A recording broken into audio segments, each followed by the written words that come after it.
না, কিন্তু ইনি তো ওনার কোলের উপর বসে আছে, এই যে আমার পাশে বসে আছে ইনি। এনেকে তুলে নিয়েছি। এখন আমাদের গাড়িটা পুরো ভর্তি। চলে এসেছি পিসির বাড়ির কাছাকাছি। আর আমরা বাড়ি গিয়ে একটুও বসিনি। বাড়ি গিয়ে আমরা চলে গিয়েছিলাম একটা সেবাশ্রমে। আমাদের প্ল্যান তো ছিল অন্য, কিন্তু কি করব, সবই উপর থেকে ঠিক করা। আশ্রম থেকে চলে গিয়েছিলাম আরেকটা মন্দিরে।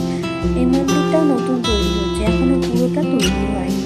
তো এই মন্দিরটাও দেখতে খুব সুন্দর লাগছে, রাম সীতা মন্দির।